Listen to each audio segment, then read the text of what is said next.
মাগরিবের নামাজের পরে হাসবুনাল্লাহু নি'মাল ওয়াকিল এই দোয়াটা যদি 33 বার করে পাঠ করতে পারে, আল্লাহ পাক নগদে তাকে 4টা পুরস্কার দান করে দেয়। যেরকম সুবহানাল্লাহ। এবং এই পুরস্কারগুলো আপনি নিজের চোখে দেখতে পারবেন যে হাসবুনাল্লাহু নি'মাল ওয়াকিল এই দোয়াটা পাঠ করার কারণে আল্লাহ পাক আপনাকে কি কি বেনিফিট দান করেছে। 1 নম্বরে আল্লাহ পাক আপনার দুশ্চিন্তা, আপনার টেনশন আল্লাহ পাক দূর করে দিবে। আপনি যত বড় দুশ্চিন্তায় থাকেন না কেন, আপনার টেনশন আপনাকে একদম শেষ করে দিচ্ছে। আপনি যদি হাসবুনাল্লাহু নি'মাল ওয়াকিল মানে আল্লাহ আমার জন্য যথেষ্ট, আল্লাহ আমার জন্য অভিভাবক হিসেবে যথেষ্ট, আপনি যদি দোয়া করতে পারেন, আল্লাহ পাক বলেন যে আমি আল্লাহ পাক তার টেনশন, তার দুশ্চিন্তা একেবারে দূর করে দেই। এটা হলো প্রথম নম্বর বেনিফিট। দ্বিতীয় নম্বর বেনিফিট হলো যে এই দোয়াটা যদি কোনো ব্যক্তি নিয়মিত পাঠ করতে পারে, রাসূল সাল্লাল্লাহু আলাইহি ওয়াসাল্লাম বলেন যে আল্লাহ রাব্বুল আলামিন তার বিপদ আপদ বালা মুসিবত আল্লাহ পাক দূর করে দেয়। এটা আল্লাহ পাক নিজেই তার জন্য সাহায্যকারী হয়ে যায়। বিপদ আপদ বালা মুসিবত তার সামনে আর কিচ্ছু রাখে না। আপনি যত হাসবুনাল্লাহু নি'মাল ওয়াকিল পাঠ করবেন, তত আল্লাহ পাক আপনার সামনে থেকে বিপদ বালা মুসিবত দূর করে দিবে। এটা হলো 2 নম্বর।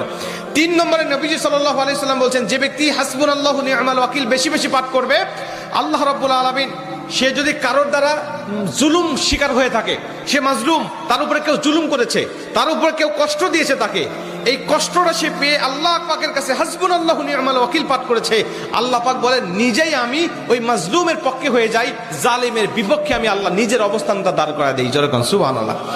ভাই, আল্লাহ যদি আপনার পক্ষে দাঁড়ায় যায়, আপনার কিছু লাগে? আল্লাহ যদি আপনার জন্য সাহায্যকারী হয়ে যায়, আর কিছু লাগে? আপনাকে কোন জালিম আপনার উপর জুলুম করছে, আপনি হয়তো বা সেই জালিমের কাছে আপনি কিচ্ছু না, একেবারে তুচ্ছ, কিন্তু আল্লাহ তো তার থেকে অনেক বেশি শক্তিশালী। আল্লাহ পাক বলে যে আমি তখন ওই মাজলুমের পক্ষে দাঁড়া যাই, ওই জালিমের বিপক্ষে দাঁড়া যাই, আমি আল্লাহ আমার নিজের মতো করে আমি তখন বিচারটা শুরু করে দেই। যেরকম সুবহানাল্লাহ।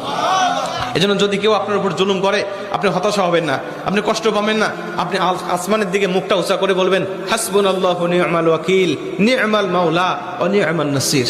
আপনি এই দোয়াটুকু শুধু পাঠ করবেন, দেখবেন যে আল্লাহ পাক আপনার সব হতাশা, সব দুশ্চিন্তা, সব টেনশন আল্লাহ পাক মুহূর্তের মধ্যেই আল্লাহ পাক আপনার দূর করে দিয়েছে। যেরকম সুবহানাল্লাহ। এবং 4 নম্বরে রাসূল সাল্লাল্লাহু আলাইহি ওয়াসাল্লাম বলছেন যে তাকে আল্লাহ পাক দুনিয়া এবং আখিরাতের কল্যাণগুলো আল্লাহ পাক তাকে দান করে দেয়।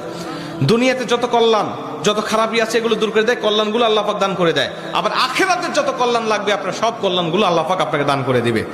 আল্লাহ পাক আমাদের সবাইকে এই 4টি ফজিলতগুলো পাওয়ার আশায় হলেও আল্লাহ পাক আমাদের সবাইকে এই হাসবুনাল্লাহু নি'মাল ওয়াকিল এটা মাগরিবের পরে 33 বার, অনেক মুহাদ্দিস বলছেন ফজরের পরে 33 বার, যদি কোনো ব্যক্তি 11 বার পড়তে চায় সমস্যা নেই, কিন্তু 33 বার পড়তে পারলে সবচেয়ে ভালো ফলাফল পাওয়া যায়। আপনারা অধিকাংশ 33-এর অধিক পড়লেও কোনো সমস্যা নেই। এক কথায় যে ব্যক্তি হাসবুনাল্লাহু নি'মাল ওয়াকিল বেশি বেশি পাঠ করবে, আল্লাহ পাক তাকে এই ফজিলতগুলো দান করবে। যেরকম সুবহানাল্লাহ। যতগুলো আমলের কথা বলা হয়েছে, আল্লাহ পাক আমাকে সহ সবাইকে আমল করার তৌফিক দান করুক। জোরে বলেন আমিন।